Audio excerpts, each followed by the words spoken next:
Sir, मेरा नाम बिलाल अहमद शेख है. I am the one of the aspirant who got dropped in this examination because of the government is nepotism, because of the favoritism that the government has shown in this recruitment.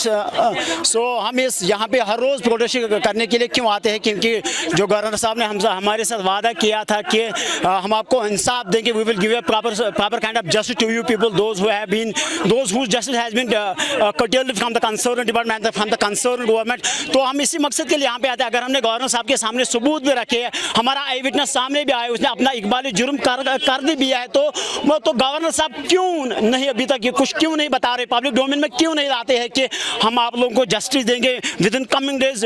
Justice नहीं दिए है. उस वक्त governor साहब ने हमारे जो leaders उससे मिले हैं, उन लीडर साहबान को हमारे गवर्नर साहब ने बोला था कि नहीं, हम आपको जल्द से जल्द जस्टिस देंगे. लेकिन बदकिस्मती की वजह से तब से लेके अभी तक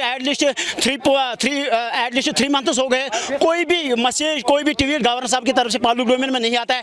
बदकिस्मती की वजह से हमें ये कहना पड़ता है कि I think governor is in hibernation mode, so that he cannot say anything about this. I think as my view to be concerned, I think there will be some sort of bureaucrats who are involved in this scam, so that the governor can put down, so that the governor cannot take these corrupted bureaucrats in the public domain, so that they will defame in front of the people. I think governor यही चाहता है कि अगर मैं इस corruption को सामने लाऊंगा, लोगों पब्लिक डोमेन में लाऊंगा, क्या वो उसके जो पार्ट एंड पार्सल जो उसके जिनको शोल्डर कहते हैं, गवर्नमेंट के शोल्डर जो ब्यूरोक्रेसी, उसको पता है कि अगर मैं इनको सामने लाऊंगा तो हम ये जो ब्यूरोक्रेट्स है ये एक जलील और खार हो जाएंगे इस पब्लिक डोमेन में.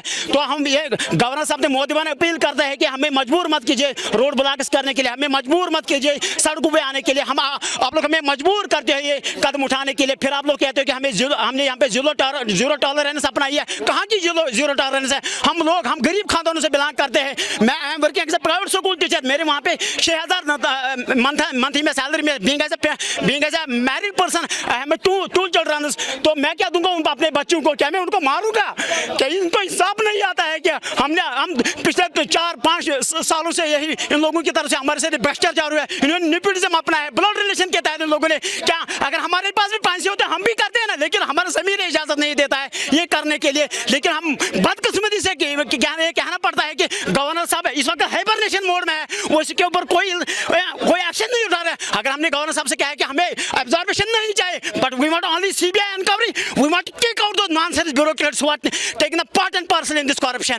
इसलिए हम कहना चाहें, अगर आपने वहाँ विद इन कमिंग डेज के ऊपर कोई ट्वीट नहीं दिया, पब्लिक डोमेन में कोई ट्वीट नहीं रहा, तो याद रख लेना गवर्नर साहब, हमें मजबूर मत कीजिए. हम अल्लाह की कसम में कहकर कहता हूँ, being as a Muslim person, मैं अल्लाह की कसम कहकर कहता हूँ कि हम रोड्स ब्लॉक करेंगे. अगर हम मरेंगे भी, मिटेंगे भी, हम अपना जान देने के लिए तैयार है. लेकिन हम अपने फ्यूचर जनरेशन को बर्बाद नहीं करना चाहिए बिकॉज ऑफ दिस नेपोटिज्म.